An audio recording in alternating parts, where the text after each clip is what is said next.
것이 아니라 오늘 이 성경에서 가지고 있는 영적인 의미를 단어 하나하나 좀 생각을 해보기를 원합니다.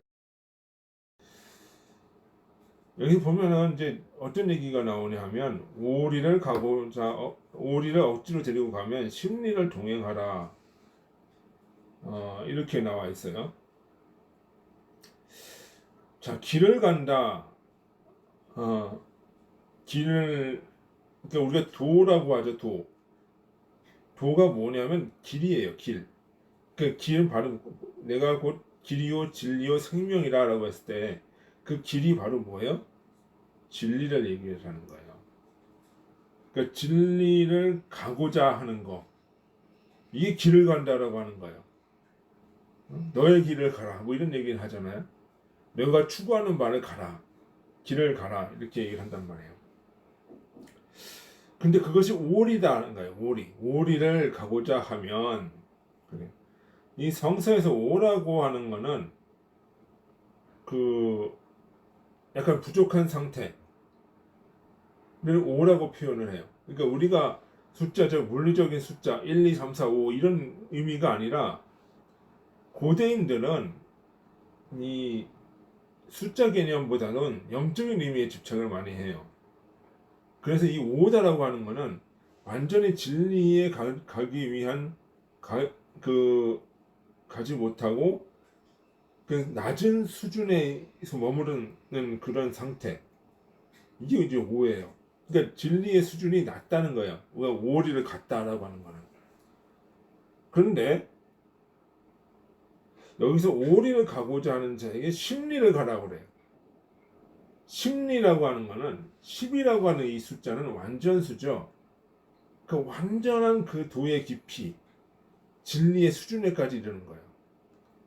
그것이 완전한 그 진리의 수준이 무엇이냐? 바로 무엇이냐? 그러니까 겉으로 드러나는 거죠. 이제 내면의 진리가 완전히 겉으로 드러나서 겉과 속이 동일한 상태. 겉도 선이고 속도 선이고 이 상태가 바로 이제 심리를 동행하는 상태. 그러니까 신행일치의 상태가 되는 거예요. 그런데 그러면 또 뭐라고 이야기를 하냐면 속옷을 가지고자 하는 자에게 겉옷까지 주라 이 이야기를 해요. 그러니까 옷이라고 하는 것은 그 진리를 표현할 때 또 옷이라고 표현을 해요. 우리가 그 나사로와 부자의 이야기를 할 때 그 부자가 무슨 옷을 입었다고 그래요? 자색 옷을 입었다라고 하죠. 그러니까 진리를 가진 자란 말이에요. 근데 이 진리가 뭐 어디예요? 속옷이에요, 속옷. 인간의 마음속에, 응? 마음속에 진리가 있는 거. 이것이 속옷이란 말이에요, 속옷. 이 속옷을 가지고자, 이게 겉에 속의 진리만 가지고, 응? 만 가질 것이 아니라 이 겉까지도 주라는 거예요. 그것을 드러나게끔 이 속에 있는 진리가 의로움이 이 겉으로 드러나게끔 이렇게 하라는 거예요. 그러니까 속에 있는 진리와 겉으로 완전히 드러나는 거. 이게 뭐야? 신행일치의 삶이죠. 그러니까 단순히 어떤 교리를 전해주고 마는 뭐 이런 것이 아니라 그것으로 하여금 내 속에서 완전히 정화돼서 이것이 밖으로 합일한 상태. 이것이 바로 뭐야? 거기까지 가도록 해라. 이것이 뭐야? 속옷을 가지고자 하는 자에게 겉옷까지 주라는 얘기예요. 그냥 옷을 막 챙겨주라는 얘기가 아니야. 더 얹어주라는 뭐 이런 얘기가 하는 게 아니고요. 굉장히 영적인 의미죠. 그러니까 이것을 제대로 이해하지 못하면 막 퍼주는 걸로 생각을 해요. 그렇죠? 그리고 또 뭐라 그래요? 오른뺨을 치거든 왼뺨을 돌려대라. 오른쪽과 왼쪽을 다 주라는 거야. 그 오른쪽은 뭐야? 이 내면의 상태. 그걸 오른쪽이라고 얘기를 해요. 그 오른쪽, 오른팔, 왼쪽, 왼팔 이 성경에 나오는 용어들이 다 의미가 있는 거예요. 그러면서 왼쪽을 주라는 거. 왼쪽은 겉으로 드러나는 거. 그러니까 오른쪽을 주고자 하면 왼쪽도 주라는 얘기는 바로 뭐예요? 그것도 역시 뭐예요? 이 겉과 속이 합일해서 나갈 수 있는 신행일치의 상태를 만들어주라는 거예요. 그죠? 그 원수에게 그렇게 하라 이런 얘기를 하는 거예요.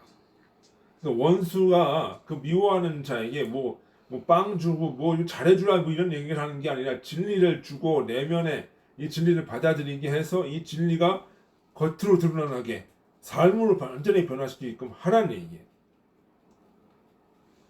좀 그러면 우리가 역사적으로 한번 생각해 봅시다. 이 당시에 그 원수는 누구였을까? 원수는 누구였을까요? 이 당시 원수. 이 신약의 배경으로 보면은 바로 누가 원수냐 하면 헬라인과 유대인 이 둘이 원수예요. 자, 그럼 왜 원수일까? 이 당시 이스라엘은 로마의 헬라의 식민지였죠. 로마 제국의 이 식민지 기간이 400년이에요. 그러니까 이 기간 맞으면 우리가 일제 36년 동안 일본인들과 우리 사이의 관계 비슷한 거예요. 근데 그 기간이 무려 몇 년 동안 됐어요? 400년이에요. 그러니까 이 굉장히 이제 고래 완전히 그 뼛속까지 다 이제 원한이 사무치는 그런 것이었죠. 그리고 또 이제 율법은 유대인들은 또 율법을 고수를 했죠. 그 유대인들이 율법, 바리새인들이 율법주의자라고 할 때 우리가 생각하고 있는 개념은 뭐예요? 고집센 사람, 뭐 단순히 그렇게만 생각을 하는데 그런 것이 아니고 이 당시에 율법은 뭐냐면 유대민족의 정통성, 유대민족의 뿌리를 찾기 위한 그런 모습이었단 말이죠. 자, 율법. 그러니까 헬라의 400년 동안 식민지가 됐어요. 그러면 이 잘못하면은 뭐가 일어나 버릴까? 유대인의 정체성. 그 유대인이 완전히 유대인을 잃어버리고 헬라와 동화되는 것. 이것을 막기 위해서 율법이라고 하는 것을 강조를 한 거예요. 그래서 이건 마치 그 우리나라 그 뭐죠? 그 일제 시대 때 단군교, 대종교가 이제 성행을 하죠. 대종교가 뭐예요? 그 단군을 이제 섬기는 종교. 그럼 이 단군이 뭐예요? 그것을 섬기면서 우리 민족이 단군의 자손이라고 하는 일종의 선민의식 같은 걸 불어넣는 거죠. 그러면서 민족의 정체성을 갖는 거죠. 근데 율법이라고 하는 것이 그런 용도였단 말이에요. 그래서 율법을 고수하는 거예요. 그러니까 이스라엘 사람들은 한편으로는 뭐예요? 그 무력 투쟁을 하면서 한편으로는 율법을 지키면서 이렇게 이 두 가지가 병행되면서 유대 헬라로부터 독립하고자 하는 이런 그 상황이었단 말이에요.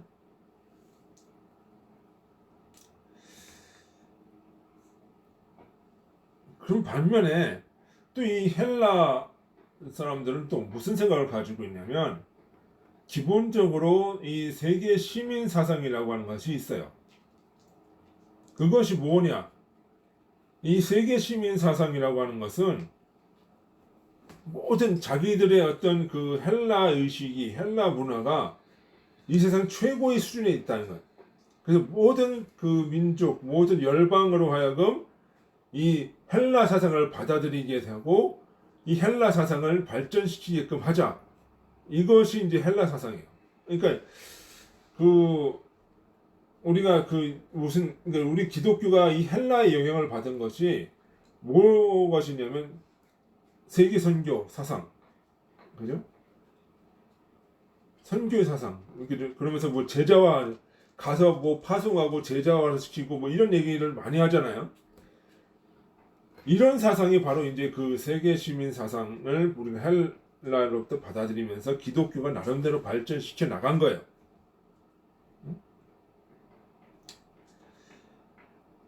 근데 그런 헬라주의와 이 유대주의가 이 이스라엘 내에서 맞붙었단 말이에요. 지금. 그러니까 이 기본적으로 헬라와 유대교가 이게 부딪히는 상황 속에서 이 기독교라고 하는 그 성경서의 해석인 기독교가 이제 태동이 되는 거예요. 역사적으로 보면. 그러면 이 헬라 사상이 과연 어떤 사상이냐면 그 뭐냐면 모든 것은 이 영적인 의미가 있다는 거예요. 이데아 사상이라고도 얘기하는데 모든 이데아라고 하는 그 플라톤주의 사상인데 이데아라고 하는 이상세계, 영적인 세계가 드러나는 것이 바로 현실 세계, 현실의 상황 세계란 말이에요. 세계라고 얘기를 해요. 그러면 현실 세계는 이 이상 세계, 영적인 세계, 영적인 의미의 그림자다 이렇게 돼요. 그러니까 본질적으로는 이 세상에 기원이 있는 것이 아는 것이 아니라 저기 뭐 보이지 않은 세계, 영적인 세계, 이제 이데아의 세계에 초점을 두고 있는 거예요. 그것이 이제 플라톤의 이데아 사상인데, 자 이것은 굉장히 유대교로서는 받아들이기 힘든 거예요. 왜 그러냐 하면 자신들이 이 이스라엘이 독립하기 위해서는 하나님 나라가 뭐여야 돼요? 이 세상에 임하는 거예요. 이 세상 속에 하나님 나라가 임해야 된단 말이에요. 근데 보이지 않은 영적인 세계 이거를 추구하게 되면은 자신들의 어떤 그 독립하고자 하는 의지, 유대인의 독립 운동이 꺾일 수 있다는 거예요. 이 둘이 지금 굉장히 치열하게 싸우는 거예요. 유대 이스라엘 내에서. 그 과정 중에 그 유대교는 절대로 헬라를 받아들일 수가 없고 헬라도 유대교를 절대로 받아들일 수가 없는 이 상황에서 극한 대립 속에 이제 붙어져 있는 거야. 이 상황 속에서 기독교가 나오는 거야. 이 사람들은 이걸 어떻게 해야 될까?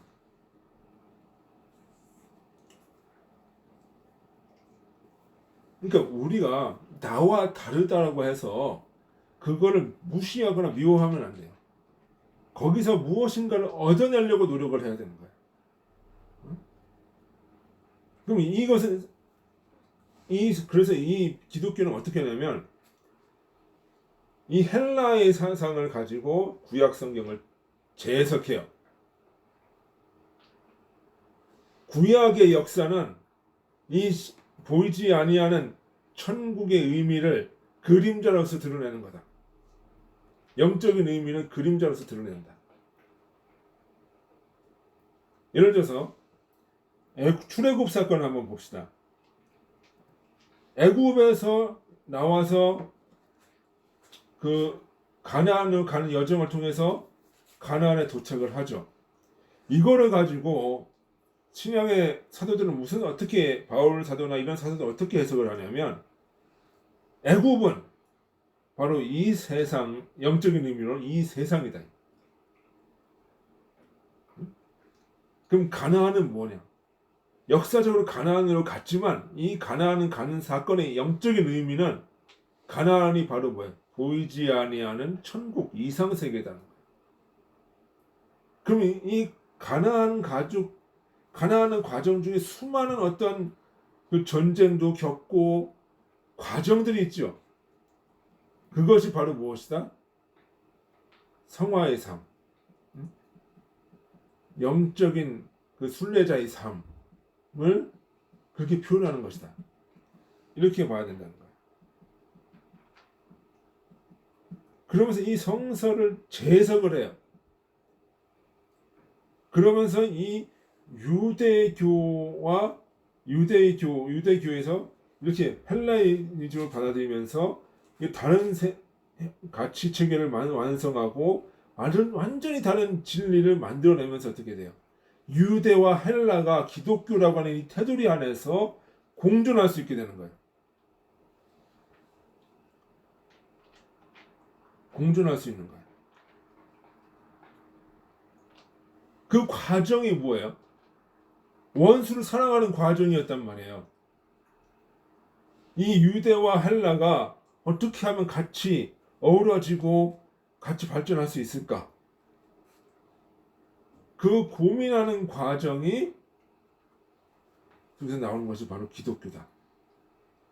기독교라고 하는 그 과정의 체계다. 이렇게 볼 수 있는 거죠.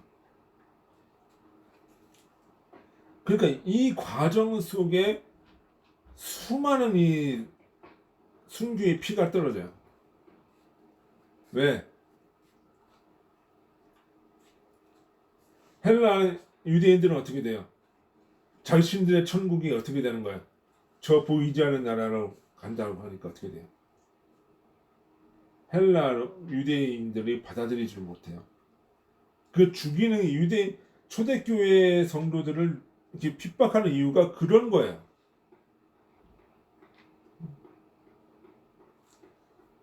그러면서도 또 어떻게 헬라의 로마인들은 유대의 전통에서 그 구약 성경을 갖고 오니까, 응?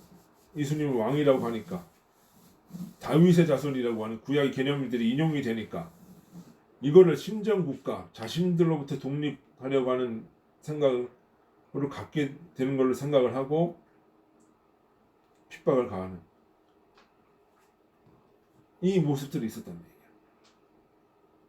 그러니까 이 기독교는 이 둘 사이에 원수를 서로 사랑하고 이 그 가운데서 이루어진 종교이면서 어떻게 돼요? 그 가운데 고난의 종교고 핍박받아오는 종교예요.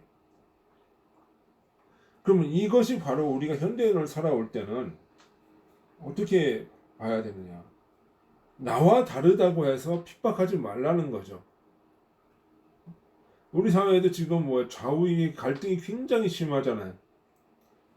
그것이 서로 이제 뭐 대립하면서 서로 어떻게 연결점을 찾아가면서 새로운 가치 체계를 만들어야 되는 거예요.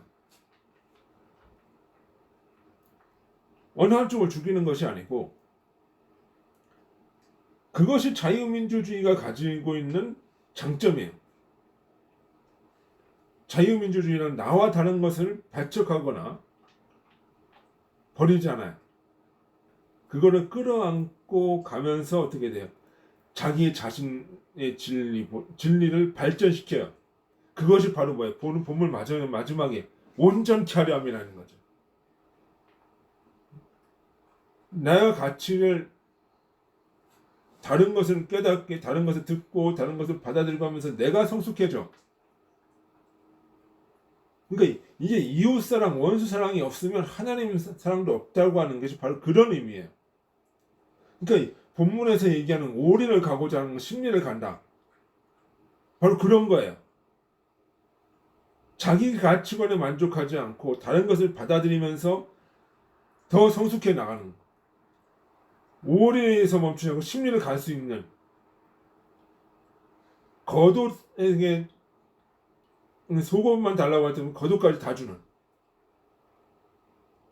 단순히 그냥 영적인 것만 하는 게 아니라 그 반대되는 육적인 것까지 다 변화를 같이 이끌어내는 이까지 관계가 가야 되는 거란 말이죠.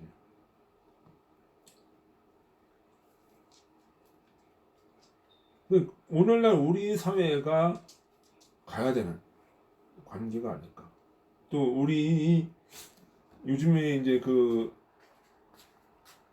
뭐 패권 경쟁이라고 하는데 그 관계 속에서도 이러한 대립적인 관계 속에서 또 다른 한편은 뭐야? 새로운 가치 체계를 우리가 만들어내야 되는 거예요. 그게 기독교의 역할이에요. 우리 선조들이, 믿음의 선조들이 다 그렇게 해왔단 말이에요.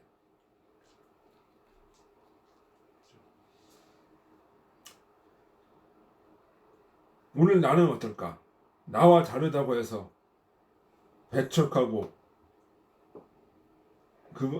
원망하지는 않을까? 그것이 오히려 나를 성숙시킬 수 있는 기회가 되고 성장의 과정이 될 수 있다는 것을 우리가 잊지 말아야 됩니다. 그것이 진정한 원수 사랑이고 그 원수 사랑을 통해서 하나님이 내가 더 깨달음이 생기고 하나님의 나라가 내 속에 더 커진다는 것을 잊지 말기를 주님의 이름으로 소원합니다. 다 같이 기도하시겠습니다. 아버지 하나님 참으로 감사드립니다. 오늘 우리가 주의 말씀을 듣고 원수 사랑이라는 것에 대해서 생각해 보았습니다. 함께하여 주시고 우리가 원수를 사랑하면서 내 자신이 더 성장할 수 있도록 아버지 인도하여 주옵소서. 예수님의 이름으로 기도드리나이다. 아멘. 예, 찬송가 204장 찬송하시겠습니다. 찬송가 204장입니다.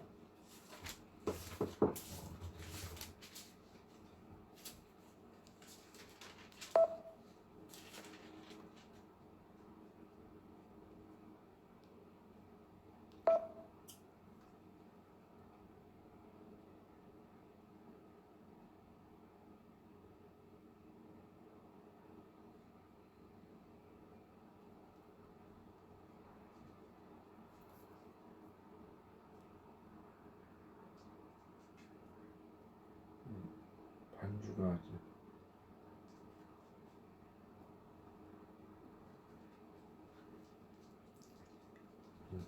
죄송합니다. 이 반주가 조금 우리가 좀 처음 하는 거라 좀 열악합니다. 일단 찬송 드리겠습니다. 주의 말씀 듣고서 준행하는 자는 반석 위에 터닫고 집을 지은 같아. 비가 오고 물나며 바람 부딪혀도 반석 위에 세운 집 무너지지 않네. 잘 짓고 잘 짓세 우리 집 잘 짓세 만세 반석 위에다 우리 집 잘 짓세 주의 말씀 듣고서 행치 않는 주의 말씀 듣고서 준행하는 자는 반석 위에 터닫고 집을 지은 같아. 비가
세상 모든 사람들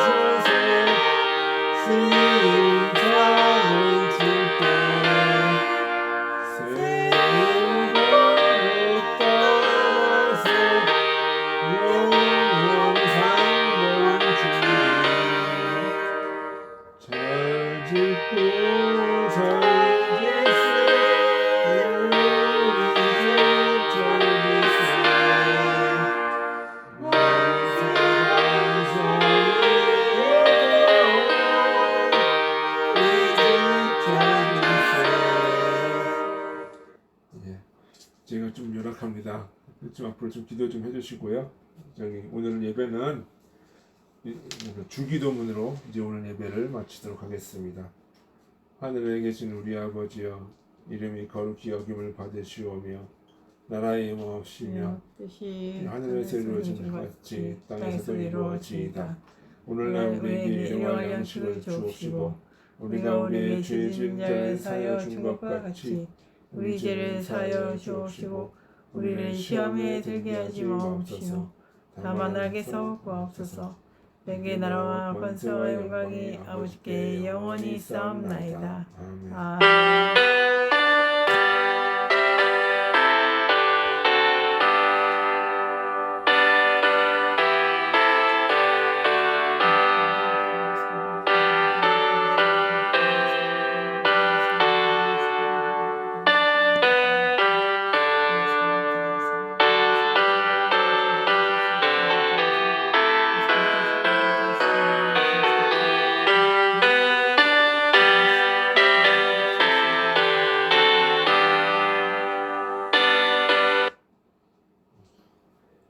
예배를 마치겠습니다. 안녕히 계십시오.